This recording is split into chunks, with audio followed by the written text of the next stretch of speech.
عن ابن عمر رضی الله عنهما، عبدالله ابن عمر رضی الله عنهما میگه قال سمعت رسول الله صلی الله علیه و سلم، میگه من از رسول الله صلی الله علیه و سلم شنیدم. حدیث صحیح بخاری است، حدیث صحیح است. ان الله یدنی المؤمن، اینجا الله میگه که الله نزدیک میشه به بنده مؤمن خود. چه قسم نزدیک میشه؟ به مو قسمی که به جلال و عظمت الله شایسته است. کیفیتش نمیفهم، سر کیفیتش بحث نمیکنه، مربوط غیب است. الله نزدیک میشه به بنده مؤمن خود، فیدع علیه کنفه، یعنی بنده خدا سبحان الله کنف، ما و شما الله را با مخلوق تشبیه نمی کنیم، مثل که میگه بنده خدا به مو قسم به جلال و عظمتش شایسته هست، میگه بنده خدا در آغوش خود میگیره، بنده موحد و یکتا پرست. و یستره، و ایره می پوشانه، امرایش خلوت میکنه الله سبحان الله. فیقولو، برش میگه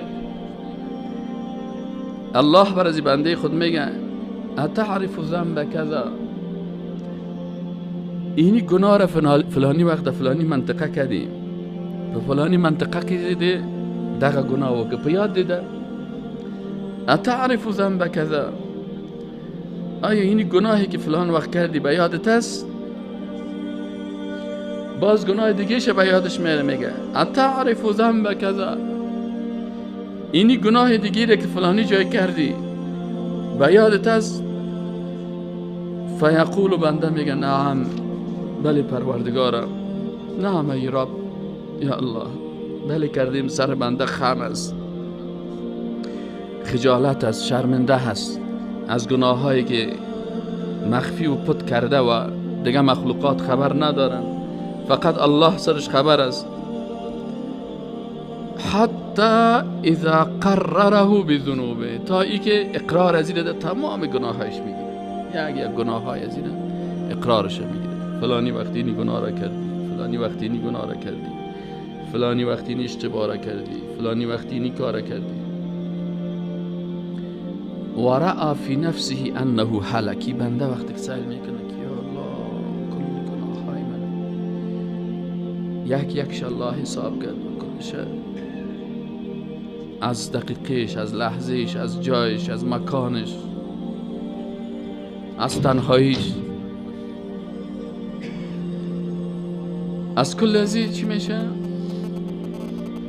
و رأى فی نفسه انه هلک، خودش میگه والله هلاک شده، تباه شده، دیگر راه نجات نمان. کلش الله سرم اقرار گرفت. قال، میگه الله سبحانه و تعالی برش میگه سترتها علیک فی الدنیا و انا اغفرها لك اليوم. ای بندیم، میفهمی که در دنیا من تو رسوا نکردم، سترت کردم، کل گناه های تو را من میفهمیدم که در فلانی اتاق مدر آمدی، در فلانی جای داخل میشدی و گناه میکردی و ما در همونجا میتونستم تو را رسوا کنم. سترتها علیک فی الدنیا، تو را در دنیا چی کردم؟ ستر کردم، رسوایت نکردم که مردم بیای سنگبارانت کنه، مردم بیای لعنتت کنه، بگه تو این گناه را کردی، سترت کردم. و انا اغفرها لك اليوم، و امروز هم برات مغفرت میکنم. امروز برو، در دنیا سترت کردم، حالا میبخشم، حالا برات چی میکنم؟ سترت میکنم، کس را خبر نمیزنم. فیعطا کتاب حسناته، الله غفور، الله رحمان، الله رحیم، الله متعال ببرکت ماه مبارک رمضان.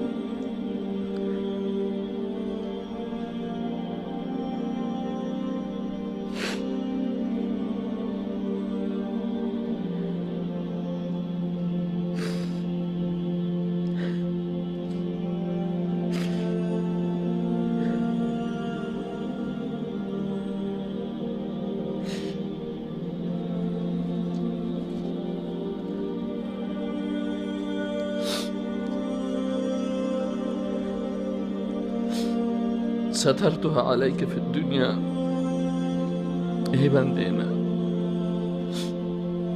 گناه های تو را ستر کردم در دنیا.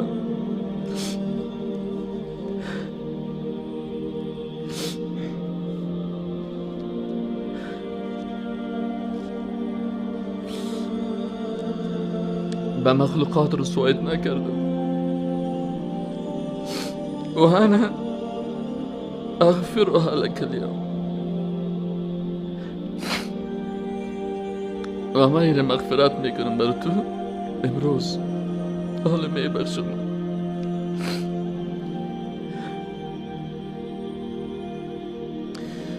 فیعطا کتاب حسناته، بر از این دفتر اعمال حسناتش داده میشه.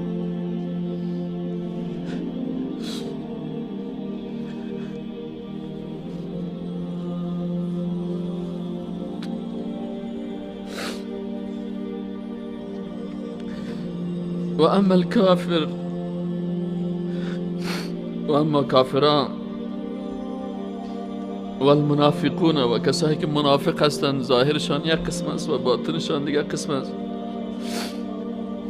با الله راست نیستند،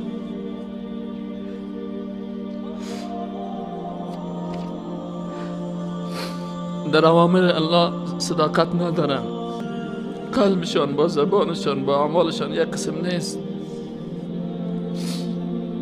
فیقول الاشهاد، یا رسوا میشن، شاهدان صدا میکنن هؤلاء الذین کذبوا علی ربهم، اینا کسایی هستند که بالای پروردگار خود تکذیب کردن. الا آگاه باشین، لعنت الله علی الظالمین، لعنت الله هست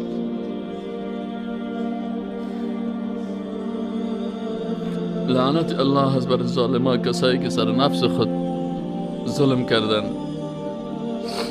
عقیده خود جور نکردن، ایمان خود جور نکردن، موالات و معادات با الله جور نکردن، حق بر مردم باطل گفتن، باطل بر مردم حق بیان کردن، آیات الله را بر مردم غلط تفسیر کردن، دین الله را بر مردم غلط گفتن، مردم به شرک مبتلا کردن. الا لعنت الله علی الظالمین، لعنت الله هست برای کی؟ بالای ظالمان. و این گناه الله سبحانه و تعالی از او به گناهانش اعتراف میگیرد و بنده مومن خود را در معرض هلاک میبیند. آنگه الله میفرماید در دنیا گناهانت را پوشانیدم، امروز نیز آنها را میپوشانم و مورد مغفرت خود قرار میدهم.